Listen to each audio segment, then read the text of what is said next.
Assalamualaikum warahmatullahi wabarakatuh. Innal hamdalillah nahmaduhu wa nasta'inuhu wa nastaghfiruh wa na'udzu billahi ta'ala min shururi anfusina wa min sayyiati a'malina. Man yahdihillahu fala mudilla lahu wa man yudlil fala hadiya lahu. Wa ashhadu an la ilaha illallah wahdahu la syarika lahu wa ashhadu anna Muhammadan abduhu wa rasuluh. Ya ayyuhalladzina amanu taqullaha haqqa tuqatih wa la tamutunna illa wa antum muslimun. Ya ayyuhan nasu taqu rabbakumul ladzi khalaqakum min nafsin wahidah wa khalaqa minha zawjaha wa batha minhuma rijalan katsiran wa nisaa'a wattaqullaha alladzi tasaaluna bihi wal arham innallaha kana 'alaikum raqiba. Ya ayyuhalladzina amanu taqullaha wa qulu qawlan sadida yuslih lakum a'malakum wa yaghfir lakum dhunubakum wa may yuti'illaha wa rasulahu faqad faza fawzan 'azima. Amma ba'd. Fa inna asdaqal hadithi kitabullah wa khairal hadi hadi Muhammadin sallallahu alaihi wasallam wa syarrul umuri muhdatsatuha wa kullu muhdatsatin bid'ah wa kullu bid'atin dhalalah wa kullu dhalalatin finnar. Ikhwani fillah rahimani wa rahimakumullah. Al-yawma altaqikum fi syarhin muyassar lil kitab al-ajwibatil mufidah an as'ilatil manahij al-jadidah lil allamah Shalih bin Fauzan hafizahullahu ta'ala. Al-an wasalna as-su'al al-thamin wal-thalathin. Sahih? Qala as-sa'il, Syekh Shalih bin Fauzan hafizahullah ditanya, ma ra'yukum, ma ra'yu fadilatikum, wahai Syekh, bagaimana pendapat Anda fi ba'di syabab, tentang sebagian para pemuda alladzina yatakallamuna fi majalisihim alladzina yatakallamuna fi majalisihim an wulatil umur, di mana sebagian para pemuda ini mereka suka membicarakan, suka ngobrolin tentang para penguasa fi hadhil bilad, di negeri kita ini. Maksudnya negeri Saudi. Cuman pertanyaan ini juga sangat relate dengan negeri kita, di mana kita dapati banyak di antara para mahasiswa-mahasiswa ya, yang notabene mereka pemuda-pemuda. Mereka sering berbicara tentang perkara-perkara politik yang ujung-ujungnya mencela, mengkritik, mencaci maki penguasa di majelis-majelis mereka. Sampai nanti akhirnya terjadi gerakan-gerakan demonstrasi mahasiswa mengkritik kebijakan pemimpin. Itu awalnya dari tongkrongan-tongkrongan antar mahasiswa itu. Ya, dari cangkruan-cangkruannya antar mahasiswa itu. Isinya menghibah, membicarakan tentang penguasa. Ya ternyata nggak cuma di Saudi, di negeri kita juga, justru di negeri kita yang lebih parah. Bisabbi wa ta'ni fihim, di mana mereka mencela, mencaci para penguasa tersebut. Bagaimana pendapat Anda? Taib al-jawab. Kata Syekh, hadza kalamun ma'ruf annahu batil. Ya, ucapan demikian, mencaci maki pemimpin, mengkritik pemimpin, menghina pemimpin dengan segala macam bentuknya, itu ma'ruf, sudah diketahui bahwasanya itu adalah batil karena menyelisihi akidah as-salaf, menyelisihi manhaj ahli sunnah, di mana manhaj ahli sunnah menahan diri, menahan lisan dari mengkritik, mencaci maki penguasa. Kalau ingin memiliki kritikan, nasihat, saran ketika pemimpin mungkin melakukan kekeliruan, salah kebijakannya, atau pemimpin bermaksiat, melakukan perbuatan-perbuatan maksiat, maka apakah tidak boleh dikritik? Boleh dikritik. Ya, boleh dikritik pemimpin. Bahkan itu termasuk di antara menunaikan hak pemimpin, yaitu dinasehati. Man yadkur mawaqif ahli sunnah min ulatil umur. Siapa yang bisa menyebutkan sikap ahli sunnah terhadap pemimpin? Nah, ini sering diulang-ulang oleh Al-Ustaz Abdurrahman Thayyib hafizahullah. Apa sikap Ahlus Sunnah terhadap pemimpin? Membayat. Nah, menghormati. Hah? Nah, mentaati, mendengar dan taat kepada pemimpin tersebut. Nah, menunaikan nasihat kepada pemimpin. Yang kelima, diborong semua. Mendoakan kebaikan untuk pemimpin. Yang keenam, tidak mendoakan kejelekan kepada para pemimpin. Tidak mencaci maki atau mencela pemimpin, sebenarnya sama seperti tadi, nggak masalah. Terus yang kedelapan, tidak memberontak kepada penguasa. Menunaikan sebagian ibadah bersama para penguasa, berjihad, berhaji, dan yang lainnya. Yang ke-10, bersabar atas kedzalimannya. Yaitu sikap Ahlus Sunnah terhadap pemimpin. Nah, di antara sikap Ahlus Sunnah terhadap pemimpin adalah menahan diri, tidak mengkritik, mencaci maki pemimpin, karena itu termasuk bentuk khuruj, termasuk di antara bentuk memberontak kepada pemimpin. Awalnya itu dari mengkritik, nanti ujungnya baru dengan senjata. Ya, awalnya dengan mencaci maki, menghina, mengkritik, namun ujung-ujungnya dengan senjata. Maka ketika pemimpin memiliki kekeliruan, berbuat maksiat, berbuat dolim, sewenang-wenang, pemimpin manusia biasa. Sebagaimana rakyat banyak kedolimannya, demikian juga pemimpin memiliki kedoliman, memiliki kekeliruan. Maka Islam sudah memberikan cara. Nanti disebutkan dari sabda Nabi SAW yang diriwayatkan oleh Imam Ahmad dalam musnadnya, dan juga oleh Al-Imam Ibnu Abi Asim dalam kitabnya As-Sunnah, dari Iyad bin Hun. Nabi SAW mengatakan, man arada ayyan sahalidhi sultanin bi amrin fala yubdi lahu alaniyah. Barang siapa yang ingin memberikan nasihat, yang memberikan saran, masukan, boleh kepada pemimpin, boleh diberikan nasihat. Tapi kata Nabi, jangan ditampakkan secara terang-terangan nasihat tersebut. Walakin liyakhud biyadi, tapi hendaklah dia gandeng tangan pemimpin. Wa yakhluwa bihi, dan berdua-duaan dengan pemimpin. Artinya, an-nasihah takunu sirron. Nasihat tersebut ditunaikan dengan rahasia, sembunyi-sembunyi, empat mata, tidak di depan umum. Fa in qabila minhu fadzat. Kalau nasihat itu diterima, maka itu yang diharapkan. Wa illa kana qad adda alladhi alaihi lahu. Namun kalau tidak diterima, yang memberi nasihat sudah menunaikan tugasnya, yaitu memberi nasihat saja, bukan memaksa, bukan memaksa pemimpin untuk menjalankan nasihat tersebut. Sudah selesai tugasnya. Ya, ini cara Nabi SAW.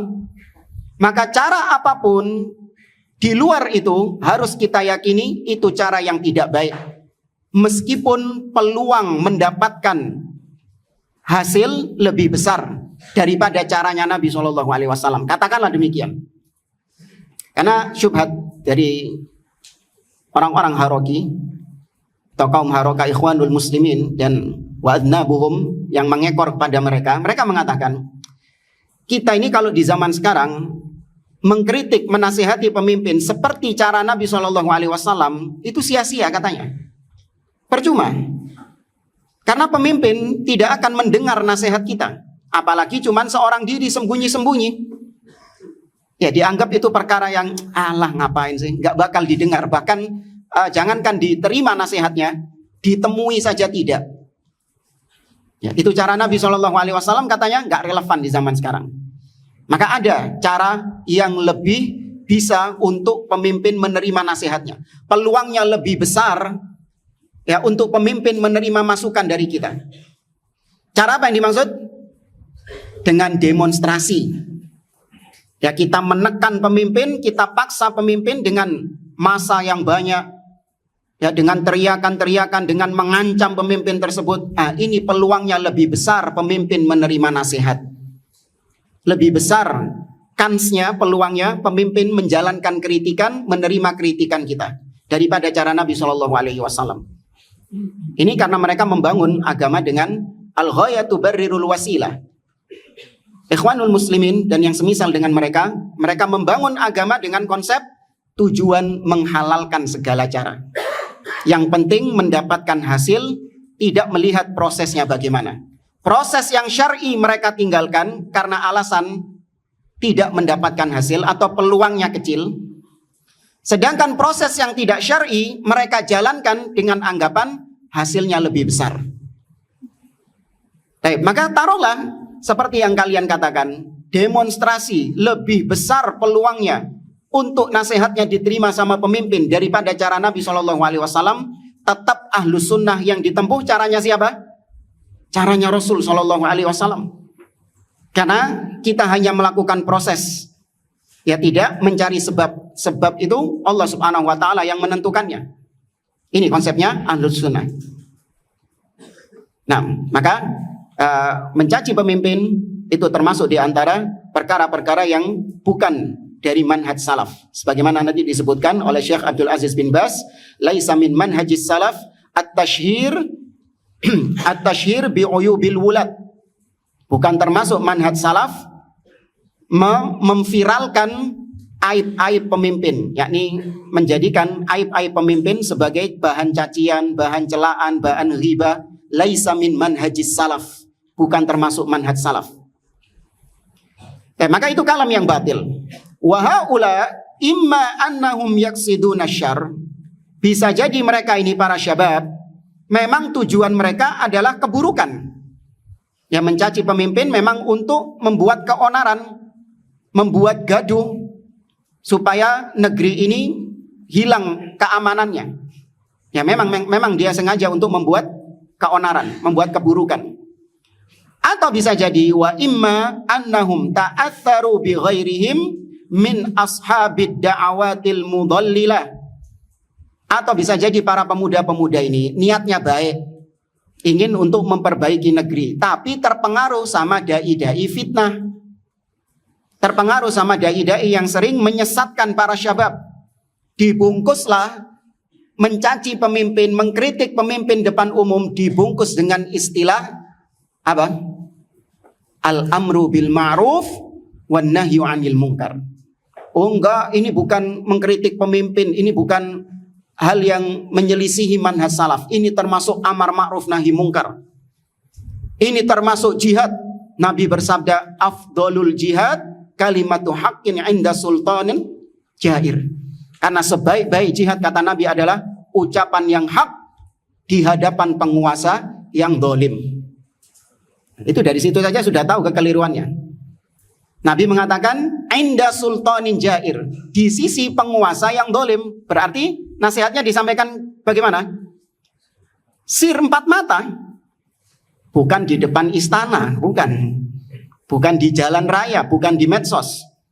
Yaitu iblis, syaitan membelokkan istilah-istilah yang atau perbuatan-perbuatan yang jelek dibelokkan dengan istilah-istilah yang seakan-akan bagus, seakan-akan baik. Dan itu sudah yang juga dilakukan oleh Abdullah bin Sabah ketika memprovokasi kaum muslimin untuk membenci Utsman bin Affan. Dia mengatakan ibda'u bitta'ni fi wulatikum. Mulailah kalian dengan mencela, mencaci maki pemimpin. Tastamilu quluban nas wa adhiru lahum al-amra bil ma'ruf wan nahyi 'anil munkar. Tampakkan kepada mereka bahwa celaan kalian kepada pemimpin sebagai amar ma'ruf nahi munkar. Maka tastamil quluban nas, kau akan mendapatkan hati manusia di situ. Dan di negeri kita juga gitu. Yang mendapatkan tempat di hati kaum muslimin adalah mereka yang lantang mencaci maki pemimpin. Betul gak? Mendapatkan hati di tengah kaum muslimin, mendapatkan simpati, dianggap sebagai sosok yang pemberani. Bahkan sebagian na'udzubillah dijuluki sebagai Umar bin Khattabnya umat ini. Karena berani mengkritik, berani mencaci maki pemimpin. Umar bin Khattab dari mana? Na'udzubillah. Mendapatkan hati di tengah kaum muslimin. Alladzina yuriduna salba hadhihi ni'mah allati na'ishuha. Di mana dai-dai fitnah itu menginginkan hilangnya nikmat aman yang kita hidup di dalamnya. Ya, dai-dai fitnah itu enggak suka kalau negeri ini aman, ya negeri ini tidak ada gejolak, nggak suka, mereka nggak dapat cuan di situ. Nah, ketika negeri itu berkobar fitnah, negeri itu kacau balau, carut marut, nah mereka di situ dapat keuntungan yang besar. Ini dai-dai fitnah. Baik, istamir. Nahnu walillahil hamd ala thiqatin mulati amrina wa ala thiqatin manhajil ladzi nasiru alaihi wa laysa ma'na hadza annana qad kamulna wa anna laysa 'indana naqsun wa la taqsirun bal 'indana naqs walakin nahnu fi sabili islahihi wa ilajihi insyaallah bituruq syar'iyyah. Baik, kata Syekh, kita walillahil hamd, alhamdulillah, ala segala puji bagi Allah Subhanahu wa taala, ala thiqatin min wulati amrina. Kita ini di atas kepercayaan penuh kepada para penguasa kami. Ya, maksudnya kepada Raja Saudi dan menteri-menterinya. Kalau kita di Indonesia, kita memberikan kepercayaan penuh kepada penguasa. Ya, kepada Presiden Jokowi hafizahullah taala. Kita berikan kepercayaan penuh kepada beliau. Wa ala thiqatin minal manhaj, dan kita juga di atas kepercayaan yang penuh terhadap manhaj ini, metode salaf alladzi nasiru alaihi, yang kita sekarang berjalan di atasnya. Nah, kita percaya bahwa ini manhaj salaf, inilah sikap di dalam manhaj salaf. Kita mentaati pemimpin, menghormati pemimpin, tidak mencela pemimpin, itu mauqif aqdi, bukan mauqif siasi. Paham jamaah? Kita mentaati pemimpin, mendengar kepada pemimpin, menghormati mereka, mendoakan kebaikan untuk mereka, menahan lisan. Tadi yang disebutkan dari mawaqif ahli sunnah, sikap ahli sunnah terhadap pemimpin, itu semua adalah sikap akidah, bukan sikap politis. Karena ahli sunnah tidak berpolitik. Ahli sunnah tidak berpolitik. Jangan kemudian dikatakan, oh iya karena pemimpinnya ini dari golongan kalian, makanya kalian mendengar dan taat. Oh, itu ikhwanul muslimin kayak gitu itu. Kalau pemimpin dari golongan mereka, mereka mendengar dan taat. Tapi kalau pemimpin selain dari mereka, meskipun muslim, mereka caci maki, mereka rendahkan, bahkan mereka ingin untuk memberontak kepadanya. Seperti yang terjadi di Mesir dan negeri-negeri Islam lainnya. Ahlus sunnah tidak. Ya, siapapun, sepanjang dia muslim, kita memberikan baiat kepada pemimpin tersebut. Karena itu adalah sikap akidah, bukan sikap politis. Kita berlepas diri dari politik-politik yang ada.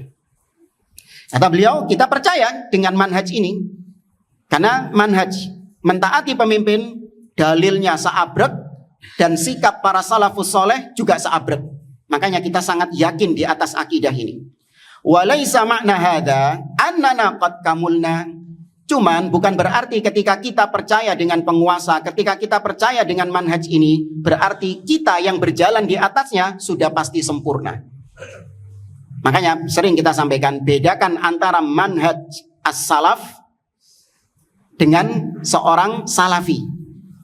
Manhaj salaf adalah metode beragama yang diyakini oleh Nabi dan para sahabat-sahabatnya, oleh para salaf. Ini harus diyakini tidak ada cacat di dalamnya, sempurna. Tidak ada kesalahan, tidak ada kekeliruan. Ya, tidak ada kebatilan. Metode beragama, akidah yang dijalankan Nabi dan para sahabat, yang diyakini Nabi dan para salaf 100% hak, tidak ada kekeliruan, tidak ada cacat di dalamnya. Namun kita yang berada di atas manhaj ini pasti benar? Belum tentu. Ya. Kalau salafi itu bisa tergelincir, bisa salah, tidak sempurna. Bisa oleng ke kanan, bisa oleng ke kiri, bisa kepleset. Kan gitu. Tapi kalau jalannya itu pasti benar, mengantarkan seseorang kepada kebenaran, mengantarkan seseorang kepada surga.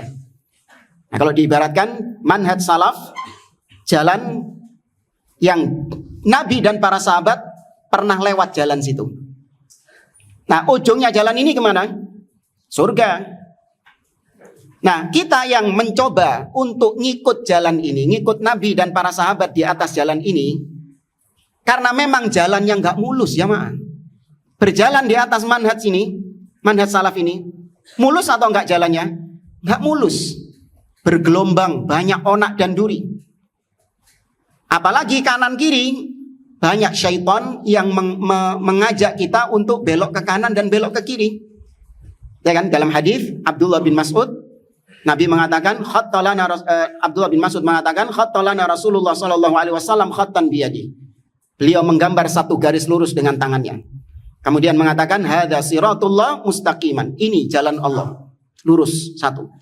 Tsumma khatta khututan an yaminihi wa an shimali. Kemudian Nabi menggambar garis yang banyak ke kanan dan yang ke kiri. Seraya mengatakan, laisa ala kulli sabilin minha illa syaitan yad'u ilaihi.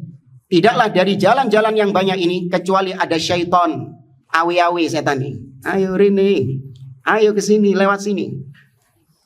Diseru manusia untuk lewat jalan tersebut. Itu maksudnya akidah-akidah yang menyimpang, kebid'ahan, penyimpangan-penyimpangan, syahwat-syahwat. Diajak ke situ. Kita berjalan di tengah, diajak ke kanan atau diajak ke kiri. Nah, terkadang kita tatkala lemah keimanannya, oleng ke kanan. Kemudian kita bertobat, beristighfar kepada Allah, atau diingatkan oleh saudara kita, balik lagi ke jalan yang lurus. Gitu terus nggak siklusnya? Gitu siklusnya. Makanya manhaj salaf itu pasti benar. Adapun orang yang menempuh manhaj salaf itu bisa oleng ke kanan, bisa oleng ke kiri, bisa apa? Gelundung apa? Bahasa Indonesia cuma jatuh. Bahasa Jawa banyak, gelundung, jelungup, nyosop, geblak. Itu kan jalannya nggak mulus. Manhaj salaf ini nggak mulus jalannya. Makanya kadang jelungup, gelosor, geblak, dan yang semisal dengannya. Maka kita tidak mengatakan bahwa kita itu sempurna. Adapun manhaj salaf yang kita yakini, itu kita percaya pasti hak. Wa an laisa indana naqsun wala taksir. Kita juga tidak mengklaim bahwa kita tidak memiliki kekurangan, tidak memiliki kekurangan sama sekali. Enggak, kita banyak kekurangan. Bal indana naqsun. Ya, kata beliau, kita ada kekurangan di dalam diri kita. Walakin nahnu fi sabili islahihi wa ilajihi. Apalagi dalam skop negara, maksudnya beliau Saudi, negara Saudi, kita percaya dengan penguasanya. Tapi bukan berarti kemudian negaranya tidak ada cacat, tidak ada kekurangan. Ada kekurangan kata beliau di negara Saudi. Bagaimanapun juga ada kekurangan, kekeliruan. Namun kita memperbaiki dan mengobati kekurangan, menambal kekurangan tersebut insya Allah dengan biturukis syar'iyah, dengan cara yang syar'i. Ya, diperbaiki oleh para ulama kekurangan-kekurangan yang ada diperbaiki. Mereka memperbaikinya bagaimana? Dengan cara yang syar'i tadi. Kalau ada kekeliruan dari pemimpin, maka mereka datang kepada pemimpin tersebut, mereka nasihati langsung, atau lewat orang-orang yang memang dekat dengan penguasa, dekat dengan pemimpin.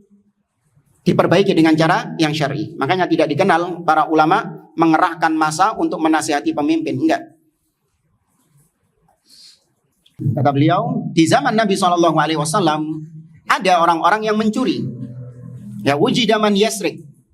Bukan kemudian kalau sudah Nabi SAW yang menjadi pemimpin, Abu Bakar yang menjadi pemimpin, Umar yang jadi pemimpin, maka baik semuanya negeri itu. Gak ada kemaksiatan, gak ada kesyirikan, gak ada kebid'ahan, tidak. Tetap ada kekurangan-kekurangan di situ. Ada yang mencuri, kata beliau, wa wujida man yazni. Ada yang berzina juga, sampai dirajam oleh Nabi SAW seperti sahabat Ma'iz. Wa wujida man yashrabul khamr. Ada juga yang minum khamr. Wa kana Nabi SAW yuqimu alaihimul hudud. Namun Nabi memperbaiki dan menegakkan hudud, hukuman kepada mereka sebagai bentuk merealisasikan hukum dari Allah Subhanahu wa taala yang Allah tetapkan bagi para pelaku-pelaku dosa tersebut sebagai kafaroh, penggugur dosa atas pelakunya. Kata beliau, kita alhamdulillah menegakkan hukuman had. Pezina yang sudah menikah dirajam, yang belum dicambuk pembunuh dikisos, pencuri dipotong tangannya dan yang lainnya. Tapi kata beliau, ala man tabayyana wa thabata alaihi ma yujabul had. Orang yang dihukum had itu adalah seseorang yang memang telah jelas kekeliruannya, telah jelas kesalahannya, dan menyebabkan dia memang harus dihukum had karena terbukti dan sudah dihadirkan ke persidangan dan yang lainnya dari perkara-perkara yang akhirnya sampai memutuskan dia ini dihukum had. Maka dari sini nggak boleh main hakim sendiri seperti yang ada di negeri kita.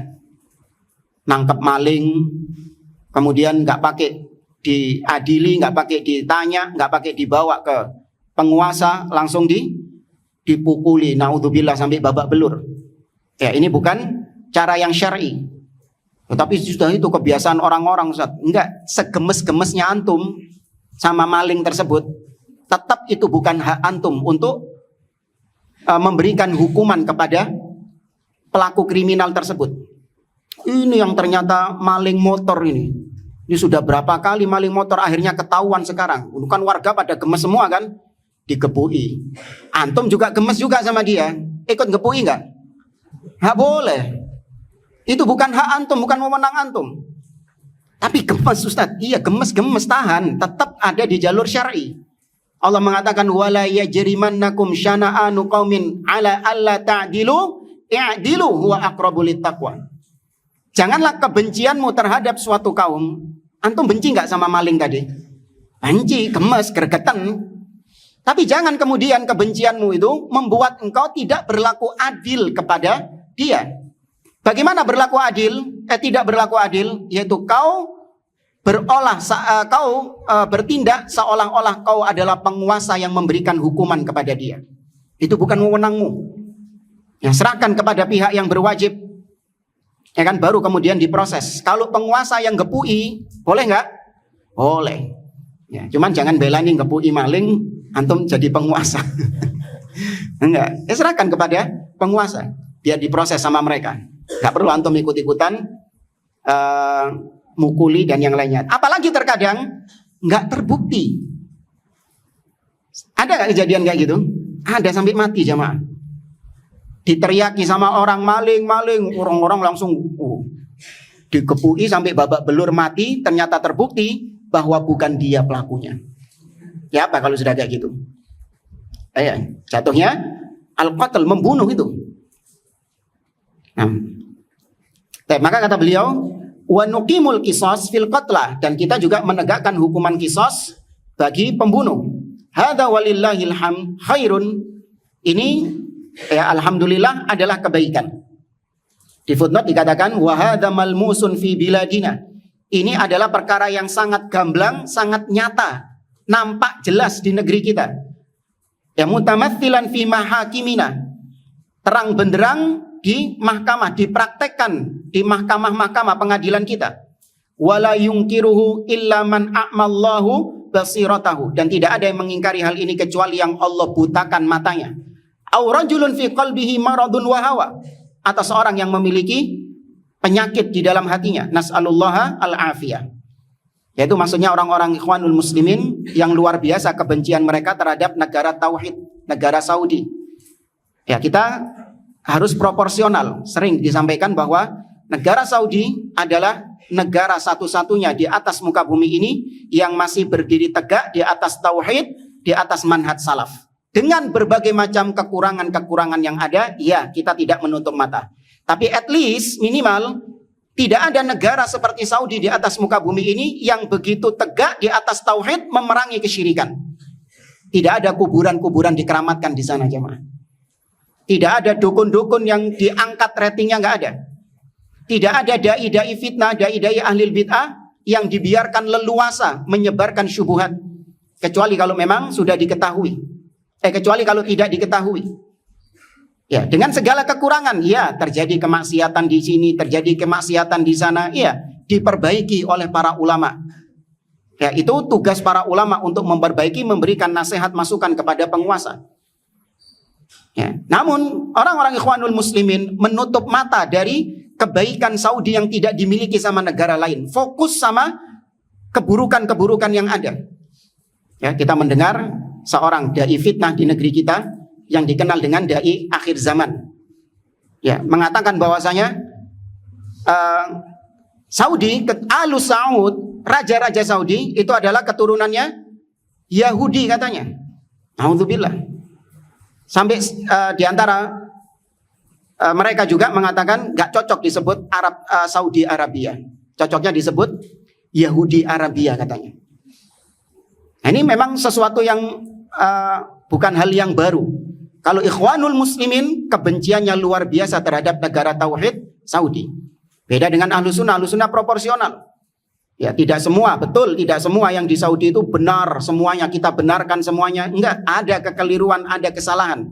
Tapi jangan tutup mata dengan kebaikan-kebaikannya, dengan tauhidnya, yang tidak ada satupun negara sekarang ini yang kokoh di atas tauhid seperti Saudi. Apa? Iran. Kumane pusat kesyirikan itu. Pusat kekufuran itu. Nah, kata beliau, walillahil ham khairun. Walau kana hunaka naqs, meskipun di sana ada kekurangan, an-naqsu la budda minhu. Kekurangan memang harus ada. Enggak mungkin sempurna. Li'annahu min tabi'atil bashar, karena itu termasuk di antara tabiat manusia. Narjullah, kita berharap kepada Allah an yusliha ahwalana, agar Allah senantiasa memperbaiki kondisi kita, wa yu'inana ala anfusina, dan menolong kita atas diri-diri kita, wa yusaddida khutana, dan menguatkan langkah kita, wa an yukammila naqsana bi'afwihi, dan menyempurnakan kekurangan kita dengan segala atau dengan ampunan darinya. Ya, kekurangan semoga diampuni sama Allah Subhanahu wa taala. Kata beliau, adapun kalau kita menjadikan al-atharat waz zallat, ketergelinciran, kekeliruan, kesalahan para penguasa, kita jadikan sebagai celah, senjata untuk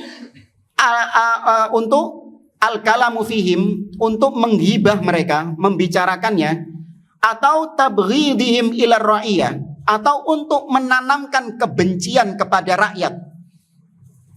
Ya, ada pemimpin salah, tergelincir, betul, itu kekeliruan, kesalahan. Tapi jangan dijadikan senjata untuk memupuk kebencian rakyat terhadap pemimpin. Nah, setiap khutbah temanya itu terus. Ya, ada kita dapati seorang khotib dulu waktu kita ya masih muda ya, masih SMA. Anak tahu bahwasanya dia ini kalau sudah ceramah, kalau sudah khutbah Jumat, pasti yang dibawakan sama dia adalah hot news atau masalah-masalah yang sedang berkembang yang berkaitan dengan penguasa. Entah BBM naik, atau penguasa punya kebijakan ini, itu mesti temanya tentang hal tersebut. Ya, temanya tidak lepas dari itu. Ketergelinciran pemimpin, entah pemimpin mungkin melakukan perbuatan ini, dijadikan bahan sama dia untuk kajian, untuk ceramah. Itu memang bahan kajiannya orang-orang harokiin, ikhwaniin. Memang carinya gitu. Ya, nyari ketergelinciran pemimpin, dijadikan bahan ceramah. Ya, terkadang dengan dusta, ya, dengan cara-cara yang dusta. Contoh misalnya pemimpin keliru ketika melaksanakan sholat misalnya. Padahal sholat bukan kekeliruan, padahal orang melaksanakan sholat kekeliruan bukan. Bahkan itu sebaik-baik amalan. Cuman karena memang pemimpin, ya wajar kalau misalnya banyak wartawan di sekelilingnya. Ya enggak? Banyak wartawan-wartawan yang mengabadikan momen ketika pemimpin menjadi imam sholat. Nah, kemudian hal itu, peristiwa itu dijadikan senjata oleh dai-dai fitnah untuk memupuk kebencian rakyat kepada pemimpin. Apa tagline-nya mereka? Pencitraan. Paham ya? Itu pencitraan. Sholat kok banyak kameranya. Ya, tahu dari mana kalau itu pencitraan? Apakah sudah membelah hatinya? Sudah tahu dalam isi hatinya apa? Padahal ini sholat. Anda bayangkan, sholat sebaik-baik amalan yang dikerjakan oleh seorang hamba tetap dicaci maki sama mereka. Ya, apalagi yang bukan ibadah, apalagi yang maksiat. Makanya ada kitab yang bagus tentang bagaimana sikap rakyat kepada pemimpin apabila pemimpin melakukan perkara-perkara yang maksiat. Bagaimana sikap rakyat kalau mendapati pemimpinnya berbuat yang makruh? Bagaimana sikap rakyat kalau pemimpinnya berbuat yang mubah, berbuat yang sunnah, berbuat yang wajib? Apa sikap rakyat? Itu dikumpulkan sikap-sikap tersebut oleh Syekh Ad-Doktor Ibrahim Ar-Ruhaili hafizahullah dalam kitab Al-Ihkam fi Sabri Ahwalil Hukam. Ya, kalau mau tahu lebih ada ya, kecil kok ya kitabnya.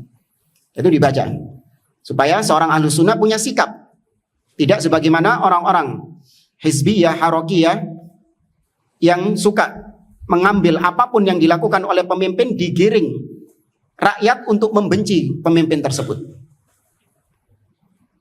Fahadihi laisat tariqatas salaf ahli sunnah wal jamaah. Maka ini bukan termasuk jalannya para salaf ahlu sunnah wal jamaah. Tapi ini nanti ada footnote ucapan beberapa masyayikh tentang hal tersebut.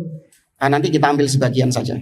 Ahlu sunnah itu semangat untuk mentaati para penguasa kaum muslimin dan semangat untuk memupuk cinta atau memupuk rasa cinta rakyat kepada pemimpin. Jadi ahlu sunnah itu mengajak rakyat untuk mencintai pemimpin. Kalau dai-dai fitnah justru memupuk kebencian rakyat kepada pemimpin. Ini bedanya. Kemudian ahlu sunnah semangat untuk mempersatukan kalimat kaum muslimin di bawah kepemimpinan penguasa. Ya, bersatu di bawah penguasa. Hadza huwal matlub. Ini yang dituntut.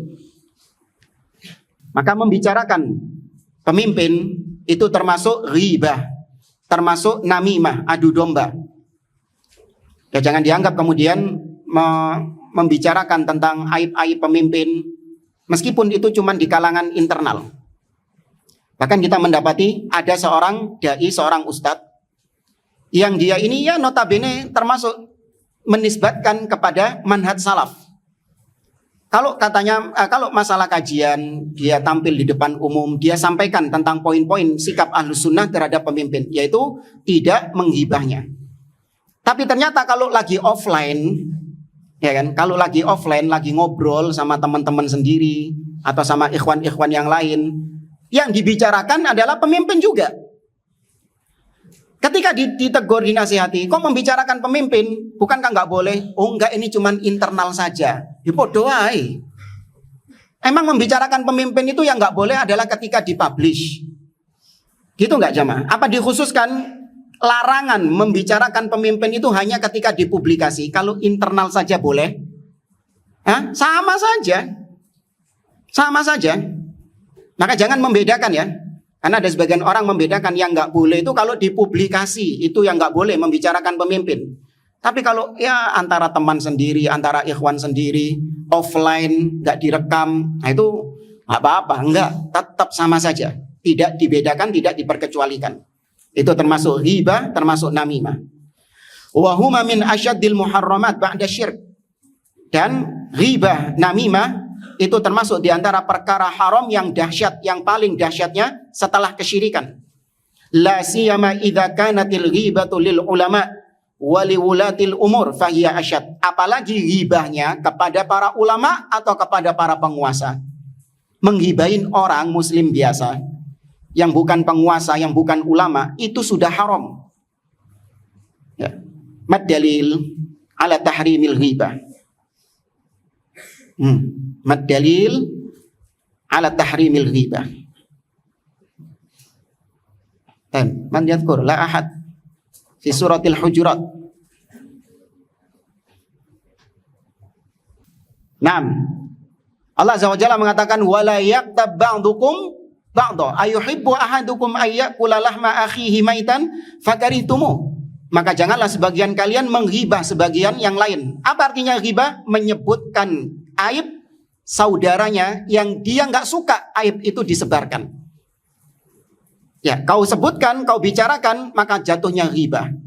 Maka kata Allah, wala yaqtab, jangan kalian menghibah. Apakah kalian ingin memakan bangkai saudara kalian sendiri? Tentu kalian jijik.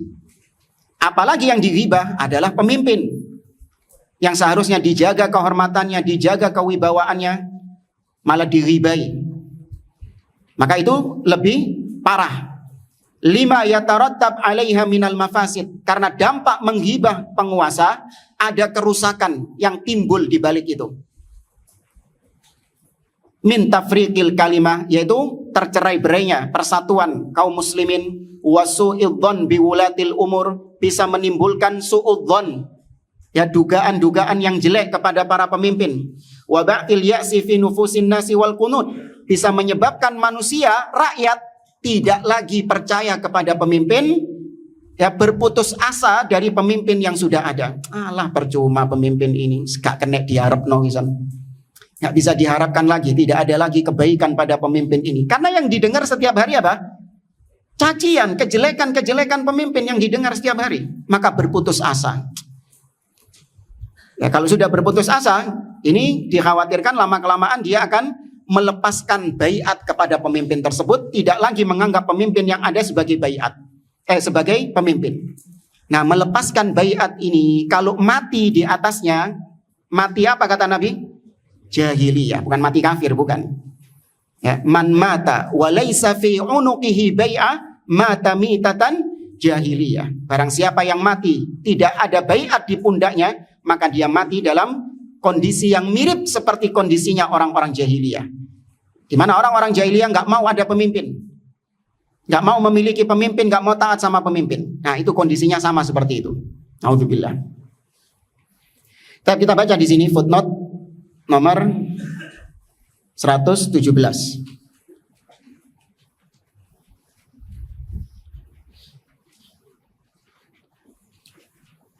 Di sini kita ringkas, dibawakan pertanyaan kepada Samahatul Syekh Abdul Aziz bin Baz rahimahullah ta'ala. Qala as-sa'il, hal min manhajis salaf naqdul wulati min fawqil manabir? Apakah termasuk manhaj salaf mengkritik para penguasa di atas mimbar? Wa ma manhajus salafi fi nushil wulad?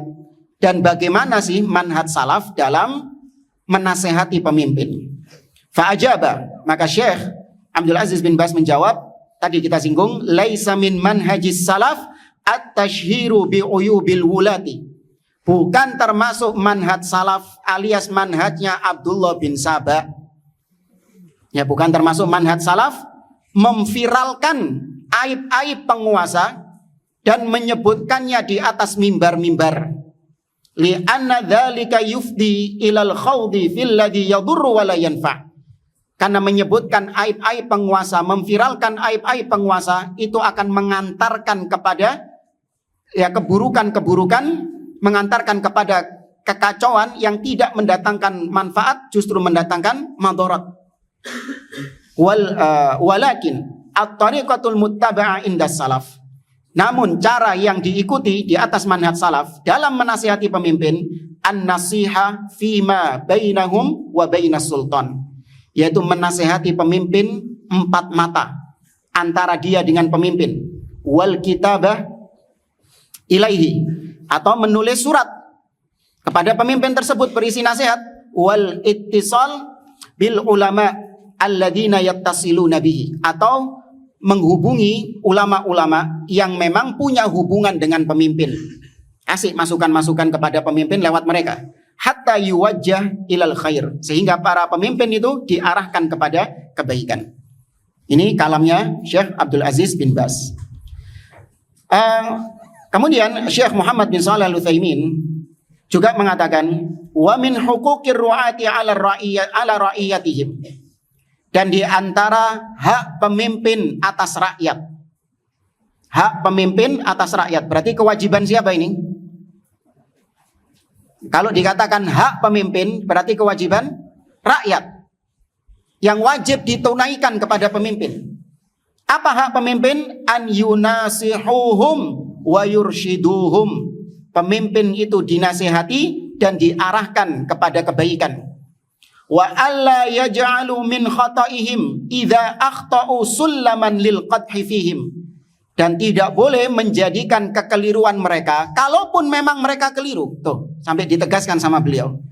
Kalaupun benar mereka memang keliru, nggak boleh kekeliruan itu dijadikan sebagai bahan, dijadikan sebagai tangga untuk mencaci mereka, mencela mereka. Ya, wa nashri uyubihim bainan nas, untuk kemudian disebarkan aibnya di tengah manusia. Fa inna dzalika yujibut tanfira anhum, Karena itu bisa menyebabkan manusia akan lari dari pemimpinnya, tidak lagi mencintai pemimpinnya. Wa karahatahum, dan membenci pemimpin. Wa karaha ma yaqumuna bihi min a'mal wa in kanat haqqan, dan menyebabkan rakyat tidak mau lagi menunaikan kewajiban-kewajibannya kepada pemimpin tersebut. Dan rakyat memandang kebaikan apapun yang datang dari pemimpin sudah tidak dianggap lagi, karena sudah terlalu kecewa, sudah terlalu sakit hati dengan pemimpin ini. Maka meskipun pemimpin melakukan hal-hal yang baik, tetap mereka akan menganggapnya itu sebagai keburukan. Itu gara-gara dipupuk terus. Dan media-media punya peran besar dalam hal ini. Koran-koran, ya kan, kemudian televisi-televisi atau siaran-siaran di YouTube dan yang lainnya, itu perannya sangat besar untuk memupuk kebencian rakyat kepada pemimpin. Makanya Ahlus Sunnah jangan menyibukkan diri dengan hal-hal tersebut. Baca koran, ya kan, ada disediakan koran di sini. Hati-hati. Soalnya ada dulu yang pernah menyarankan ma'had itu disediakan koran. Jadi santri itu tiap hari sarapan koran istilahnya itu, supaya tahu melek politik, bagaimana kondisi politik. Naudzubillah. Menyibukkan diri dengan ilmu masih jauh, kok malah menyibukkan diri dengan politik. Apalagi koran-koran, media-media isinya adalah memupuk kebencian rakyat kepada pemimpinnya. Ya, karena itu memang termasuk diantara propaganda orang-orang kafir dalam rangka ingin untuk menghancurkan negeri. Suatu negeri ketika ingin dihancurkan, maka cara yang paling ampuh adalah bagaimana membenturkan rakyat dengan penguasanya. Itu porak-poranda sudah negeri itu, kalau berhasil di sisi itu. Makanya Ahlus Sunnah ini adalah pilar yang menjaga negeri ini dari hal tersebut. Ya, ditanamkan kecintaan rakyat kepada pemimpin, ya, sekali lagi untuk menjaga stabilitas keamanan negeri tersebut.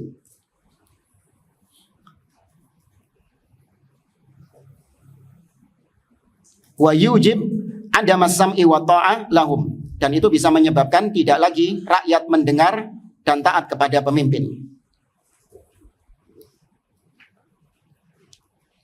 Kemudian kata beliau, wa inna minal wajib ala kulli nasih khususan man yansahu wulatal amr an yasta'milal hikmah fi nasihatihi wa yad'u ila sabili rabbi bil hikmah wal mau'izatil hasanah. Dan yang wajib bagi yang mau menasihati pemimpin, maka hendaklah dia menggunakan cara-cara yang bijak dalam menasihati. Ya, jangankan pemimpin yang muslim, menasihati pemimpin yang kafir seperti Fir'aun, Allah mengatakan idhaba ila Fir'aun innahu tagha faqula lahu qawlan layyina la'allahu yatadzakkaru aw yakhsha. Wahai Musa dan Harun, pergilah kepada Firaun dan ucapkan kepadanya ucapan-ucapan yang lemah lembut. Padahal Firaun luar biasa gemesnya ini, kekafirannya luar biasa. Antum kalau jadi Musa sama Harun, bisa ndak lemah lembut sama Firaun? Ngelihat Firaun kufurnya kayak gitu, kudu apa? Gregetan sudah luar biasa itu. Cuman tetap Nabi Musa dan Harun diperintahkan lemah lembut kepada Firaun. Apalagi yang muslim. Ya, kalau Firaun saja disuruh lemah lembut, apalagi yang muslim.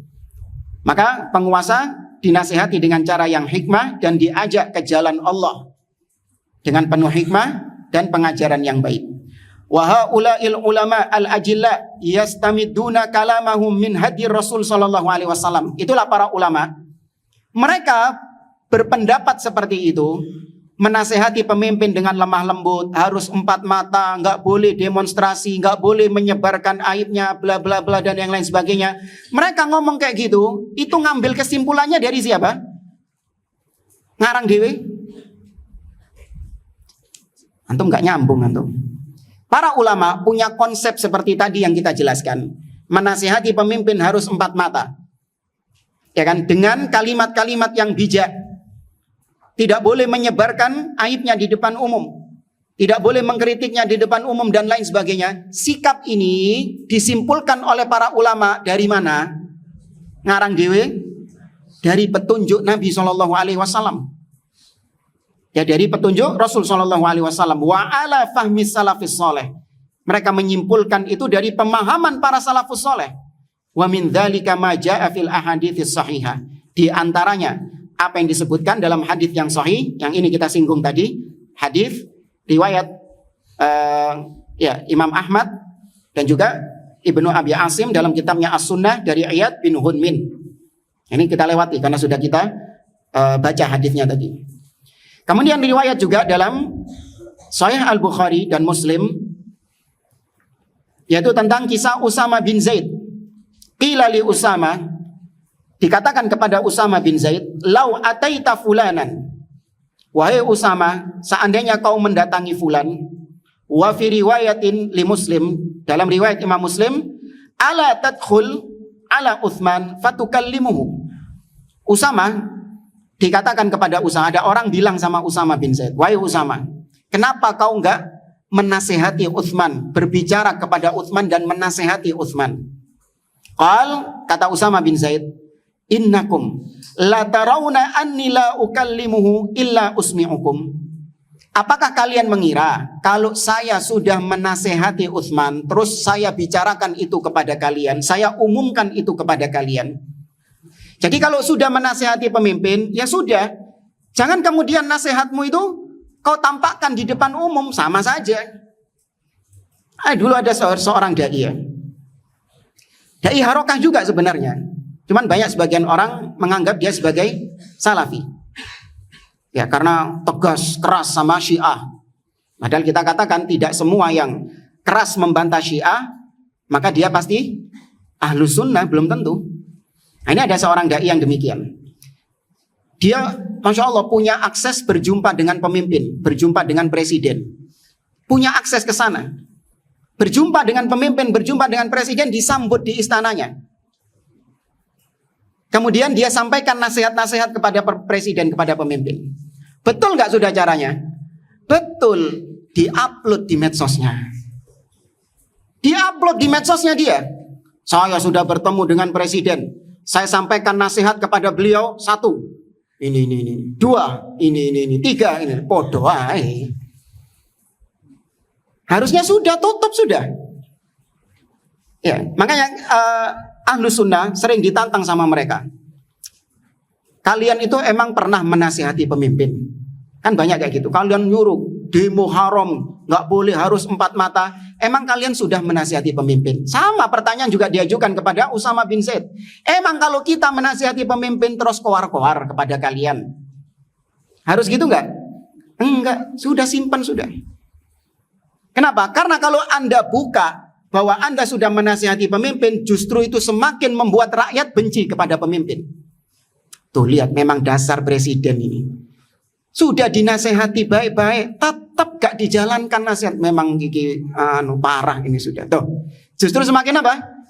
Semakin membenci penguasa. Ya, sudah, kalau gak dijalankan nasihatmu, kata Nabi, kau sudah cukup menunaikan tugasmu sebagai pemberi nasihat. Dan kau sudah mendapatkan tertulis pahala di situ. Ojo khawatir sudah. Sepanjang caramu sesuai dengan cara Nabi SAW, sudah selesai. Tapi ya gitulah, kadang sebagian orang pingin show off, pingin tampil bahwa saya sudah menunaikan tugas kepada pemimpin, bla bla bla bla, ingin supaya jasanya itu dilihat sama orang. Ini ada unsur riya di situ. Naudzubillah. Dan maka kata Usama bin Zaid, apakah ketika aku menasihati pemimpin, aku bicarakan kepada kalian, inni ukallimuhu fisir, kata Usama, sesungguhnya aku sudah berbicara kepada Utsman rahasia. Gak disebutkan poin-poinnya apa, tapi dia hanya mengatakan, Usama hanya mengatakan, aku wis ketemu Utsman, aku sudah berbicara kepada Utsman. Apa pembicaraannya? Ini kata beliau, wallahi laqad kallamtuhu fima baini wa bainahu duna an aftaha baban la akunu awwala man fatahahu. Aku sudah berbicara 4 mata antara aku dengan Utsman, dan aku tidak ingin membuka pintu yang aku menjadi orang pertama kali membuka pintu tersebut, yaitu maksudnya pintu fitnah. Ya. Berarti Usama bin Zaid, fikihnya Usama bin Zaid menganggap bahwa ketika nasihatmu itu kau tampakkan kepada orang lain, nasihatmu kepada pemimpin kau viralkan, maka itu akan membuka pintu pintu fitnah di situ. Maka Usama nggak mau menjadi orang yang membuka pintu fitnah. Dirahasiakan sama Usama bin Zaid. Ini fikihnya para sahabat. Kemudian juga Imam Ahmad. Ya, di bawah itu dikatakan aqulu wa hadza imam ahli sunnah. Al-Imam Ahmad bin Hanbal rahimahullah yudrabu bis-siyat. Imam Ahmad luar biasa. Ya, dikriminalisasi. Ini namanya kriminalisasi ulama. Beliau dicambuk, ya, kemudian kata beliau wa yushab, diseret-seret. Wa yusjan, di penjara beliau. Ini namanya benar-benar the real kriminalisasi ulama. Adapun orang-orang sekarang yang kemarin keluar-keluar kriminalisasi ulama, ada tokohnya di penjara, ada tokohnya ditangkap dan yang lainnya. Kemudian pengikutnya, fansnya mengatakan kriminalisasi ulama. Enggak, itu ulamaisasi kriminal. Tahu bedanya antum? Kalau Imam Ahmad ulama tapi diperlakukan seperti kriminal. Itu Imam Ahmad. Beliau ulama tapi diperlakukan seperti kriminal, dipenjara, disiksa, dicambuk, diseret-seret, seolah-olah beliau ini kriminal. Bukan, beliau ulama. Nah, orang-orang sekarang memang kriminal tapi diperlakukan ulama. Ya, memang kriminal itu, bukan ulama. Ya, bajunya baju ulama. Ya, tapi kelakuannya kelakuan kriminal itu. Ya, ulamaisasi kriminal. Beliau Imam Ahmad dipenjara, disiksa ala mas'alati khalqil Quran. Gara-gara masalah Al-Quran makhluk yang dipaksakan oleh Khalifah Al-Ma'mun, Al-Wathiq, Al-Mu'tasim, dipaksakan 3 kekhalifahan. Ya, Imam Ahmad bin Hanbal. Wa ma'ahada, meskipun mendapatkan perlakuan demikian, lam najid lahu wala hatta atharun dhaif. Tidak didapati riwayat dari Imam Ahmad, bahkan sekalipun riwayat yang lemah sekalipun. Yahuthu fihi alal khuruj alal hakimil fasik al-zalim. Tidak didapati Imam Ahmad menyeru rakyat, mengajak rakyat untuk memberontak kepada Khalifah Al-Ma'mun, kepada pemimpin yang fasik, yang zalim. Ya, padahal fitnah khalqil Quran, mengatakan Al-Quran makhluk, itu apa? Kekufuran, kebid'ahan atau kemaksiatan? Kekufuran. Ya, kekufuran. Tapi Imam Ahmad tidak menyeru rakyat kaum muslimin untuk memberontak kepada pemimpin. Balil atharu anhu bil amri bis sabr. Bahkan riwayat-riwayat yang ada tentang Imam Ahmad, beliau memerintahkan untuk bersabar. Ya, alaikum bil inkari fi qulubikum. Kalian ingkari penguasa dengan hati kalian. Ya, wala tasyuku asal muslimin, dan jangan kalian memecah belah persatuan kaum muslimin. Wala tanzi'u yadan min ta'ah, dan jangan kalian lepaskan ketaatan kepada pemimpin. Dalam riwayat yang lain beliau mengatakan as-sabru ala ma nahnu fihi khairun minal fitnah. Bersabar dengan kondisi kita sekarang dengan pemimpin ini, kita sabar, itu lebih baik daripada kalian memberontak terjadi fitnah, darah tertumpah, ya kan, hancur negeri itu. Mending bersabar, kata Imam Ahmad. Beliau memerintahkan untuk bersabar. Waluzumi ta'a wal jamaah, dan memerintahkan untuk taat kepada pemimpin dan tetap di atas persatuan. Riwayat-riwayat seperti ini mustafidah wa kathiratun jiddan, sangat banyak sekali bertebaran. Wa kana yaqul, bahkan Imam Ahmad sempat-sempatnya mengatakan ya Amirul Mukminin ketika berdebat dengan Ahmad bin Abi Duat. Ini penasehat, istilahnya setannya penguasa ketika itu, Ahmad bin Abi Duat. Ketika Imam Ahmad didatangkan, maka Imam Ahmad masih sempat-sempatnya memanggil penguasa dengan ya Amirul Mukminin, wahai pemimpinnya kaum mukminin. Gak dipelesetkan namanya, ya, gak disebut pelesetan-pelesetan yang banyak disebutkan oleh sebagian orang, tidak. Tetap dengan sebutan yang terhormat, ya Amirul Mukminin. Hal kana yaqulu dzalika tazallufan au jubnan? Apakah Imam Ahmad berbuat kayak gitu dalam rangka untuk menjilat kepada pemimpin, atau karena Imam Ahmad pengecut? Nah ini sikap apa tadi? Imam Ahmad ini menunjukkan sikap akidah, bukan sikap politis. Demikian yang diyakini. Akidah salaf berjalan dari zaman ke zaman memang seperti itu.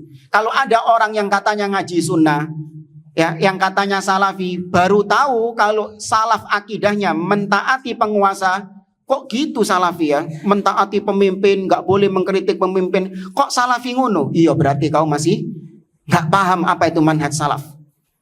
Seandainya kau jujur mempelajari manhaj salaf, akidah, poin-poin akidah kau pelajari satu-satu, kau tidak akan melewatkan pembahasan yang satu ini. Karena pembahasan ini nggak pernah miss dari kitab-kitab para ulama. Sebutkan kitab para ulama salaf dari zaman ke zaman, tidak kosong dari pembahasan ini. Usulus Sunnah Imam Ahmad, Syarhus Sunnah Imam Al-Barbahari, ya, Syarah Usul I'tiqad Ahli Sunnah Al-Lalaka'i, dan yang lainnya dari ulama-ulama. Semua kitab-kitab tersebut tidak kosong dari pembahasan ini. Ya, kalau ada yang mengaku salafi nggak tahu, nggak paham tentang pembahasan ini belajar apa saja dipertanyakan berarti. Ya demikianlah seorang, kebanyakan manusia taunya salafi itu cuman jenggot, ya kan, cingkrang. Kalau kalau sholat softnya rapet, ya kan, urusan-urusan gitu-gitu taunya salafi itu. Apalagi subuh nggak kunut. Nek mari sholat, habis sholat gak gelem dijak salaman. Ya, taunya salafi cuman gitu toh. Kalau maulid gak pernah ikut maulidan.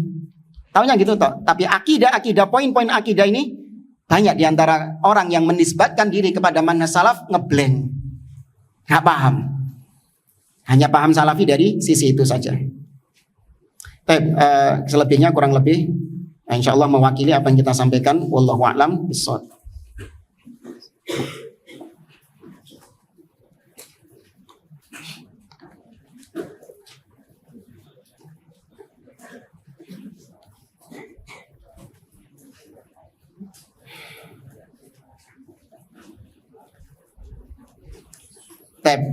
Ada pertanyaan, bagaimana menjawab syubhat ahlul bid'ah yang mengatakan mengedepankan beramal daripada berilmu dengan membawa dalil wattaqullah wa yu'allimukumullah.